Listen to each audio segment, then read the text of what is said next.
Dudley Dawson now joins the Morning Rush. Dudley, appreciate you waking up early this morning. Malichi Singleton, that's the big news for Arkansas football. 4-star quarterback out of North Cobb, right outside of Atlanta and Kennesaw. Just kind of give our audience a glimpse into what Arkansas is getting in Malichi Singleton. Well, it's pretty interesting. Arkansas kind of narrowed itself in on 3 quarterbacks with Avery Johnson from Mays, Kansas, Jaden Rashada, and then Malichi Singleton. And Malichi, who came up here this weekend, and this was his 3rd trip up here, has kind of worked into being the guy that meshed the best, and one that they got to get into the fold early. As y'all were mentioning in the previous hour, he has some tendencies and some of the same look as KJ, maybe a little bit more speed, but he is what is thought to be a perfect fit for Kendal Briles offense. He's obviously got 2 more years, another year before he gets up here, 2 more years before he at least gets a chance to contend for the starting spot. But he's a guy that a lot of people wanted, true dual threat. And these days I'm about to be 59. He's a great interview. That's pretty much what I care about more now than whether they can play or not. And I think at the quarterback position, you like guys to be good interviews, and that's encouraging for Arkansas fans to hear from you that he is that. And what has kind of stood out to me about Sam Pittman, Dudley, is his ability to go get guys in Georgia and bring them all the way to Fayetteville, right? Like, I know Arkansas's had guys here and there that have been from the Georgia area or the Florida area, but, you're asking a lot of a kid who has to either fly his family out lawn for home games or drive all that way. What have you thought of Pittman and his staff's ability to recruit the Peach State to this point? Well, they certainly have used their connections in just about every state in the Southeast, and Georgia's certainly one. Both Coach Pittman and Coach Fountain are 2 guys that, obviously were on Georgia's staff. Jimmy Smith is a legendary high school coach down there, and has done a great job in getting some of those guys to come up here, like Rashad Dominion, and really Jaden Hazelwood was from that same school that Coach Smith is coaching at, and he's used his his connections really well. I did think it was kind of funny that Malichi called Coach Pittman goofy. And he's a guy that's very personable.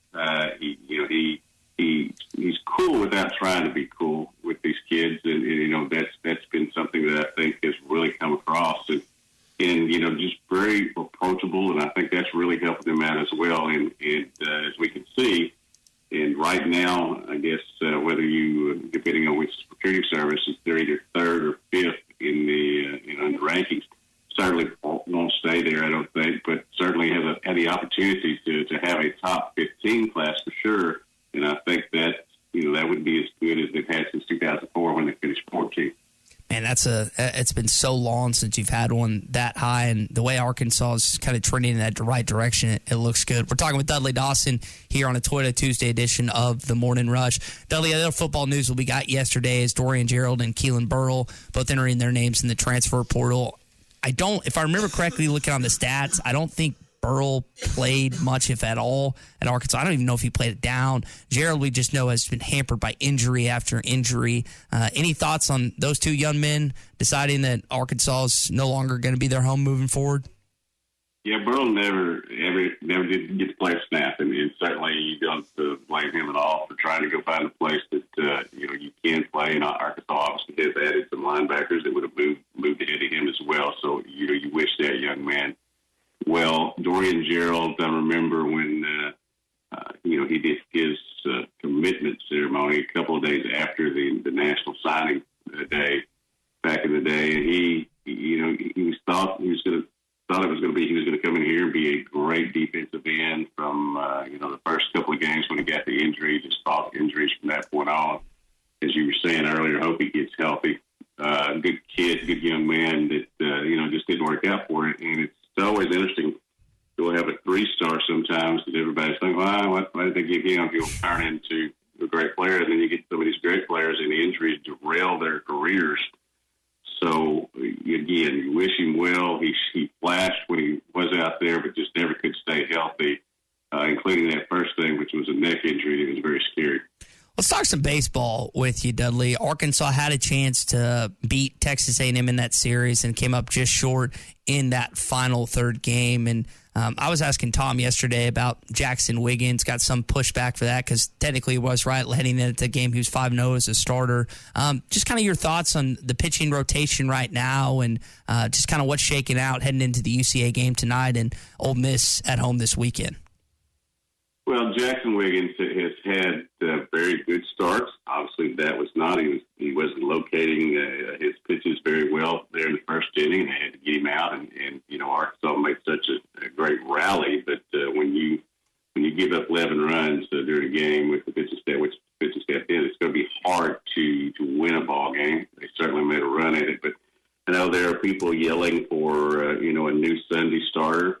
We'll see how Coach Van Horn decides to go with that, but I don't know that I would personally, take Wiggins out of the role just yet. Give him another opportunity this weekend, see how he does against Ole Miss, and they'll go from there. But I certainly understand the frustration because Arkansas fans got so used to winning not only the series at home but series on the road, and now they've lost their last two road series.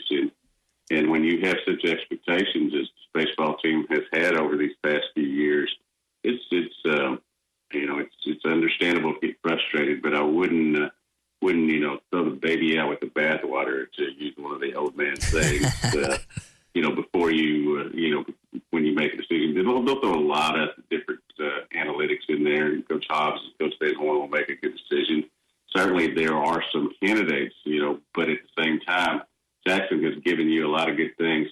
One thing I would say is that, and I know how Twitter and things are these days, but and certainly it's worthy of criticism to not have a very good first inning and all that. But people need to remember that these kids' parents are out there listening, go after their play, but not after them personally. And I think we saw that a little bit this weekend, which is kind of tough, especially when Jackson has a brother that's already committed to Arkansas that's going to be very good as well. Just watch what you're doing and think about it being your own kid, but criticize the effort, but not the kid. Dudley, to that question, I do wonder with NIL coming into more of a feature mold and having more impact on college athletics and some now viewing collegiate athletes as professionals. I mean, you've been in this industry a long time. Do you anticipate fans pushing back? Because there's always been this thought, as a college kid, you can't be as critical. Well, professional athletes, you can be more critical because they're getting paid to do that. Do you sense a transition that we're heading towards with maybe more pushback on some of the mistakes that college athletes make throughout games and maybe the fans, their feedback towards them? Probably. And it's a societal, I think, more than, just a sports thing. And certainly people get more emboldened, especially behind a computer keyboard when you don't have to put your name out there and stuff like that. Certainly, that is one of the things that has used over the years. They're kids, they're amateurs. You can get on the pros and all that. You can take Kyrie Irving to task, but don't take, J.D. Note. Even though it seems like they're about the same age. I think it's one of those things that it's just going to get worse. There'll be some regulation both in the transfer portal and in the NIL as it goes along, because right now it's the Wild Wild West. But at the same time, people are certainly have opinions. They're certainly welcome to their opinions because they pay money to support their teams and get things going. But it's just, as I get older, it becomes a little frustrating. Again, when you go after the kid personally and not just for what they did on a mound or on a field and all that. Dudley, I want to give a little congrats to you this morning. Your Boston Celtics swept the Brooklyn Nets last night. I know it must have been satisfying for you as Kyrie is a former Celtic and beating Kevin Durant. What? Who? This Irving kid? I'm not sure I know this Irving kid. This Kyrie Irving. Oh, yeah. And then Kevin Durant, who at one point in time I thought could be a Boston Celtic and elected to go elsewhere. I would think they're probably going to play the Milwaukee Bucks and Bobby Portis. Bobby's been playing great as of late. What do you think about that potential matchup in the Eastern Conference semifinals? I don't think there's any secret that since the mid-1960s, I've been a Boston Celtics fan. It was the one game we got on Sundays on TV that came into our little neighborhood there, and Boston Celtics were so good back then. So certainly I am excited. It's first of the year. They weren't very good at all, losing leads late, and then just kind of turned it around and have been the best team in terms of record, offense, and defensive efficiency over the past, since January 1st, really. So it's been fun to watch. I'm one of these guys that think you always have to knock off the king or the Kings, and Milwaukee's that until somebody takes them down. The Greek is a great player, and Bobby has turned himself into such a valuable guy for that organization, about what he does on the floor. But also, he doesn't back down. And certainly, Milwaukee is a great team. I expect them to finish off their series on Wednesday.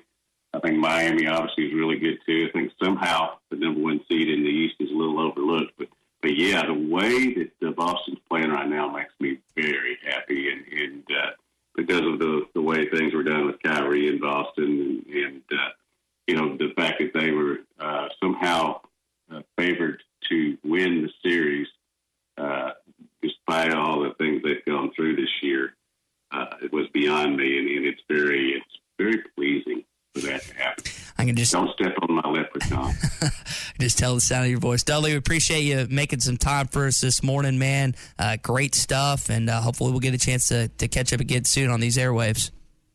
Sounds good, bud. Good stuff from Dudley Dawson, as always. He's been an integral piece of Arkansas sports media for quite a number of years, and don't expect that to change anytime soon at BetOnline is your number one source for all your betting needs, sports info, and odds. Find all the latest sports developments, including this week's odds for the Masters Championship and the start of Major League Baseball season. BetOnline is your continued source for all your sporting wagering needs, including live betting and your favorite Vegas casino and poker games. It's super easy to get started, so join today. Learn why everyone is saying BetOnline is the fastest and easiest way to wager on popular sports and games. BetOnline, where the game starts.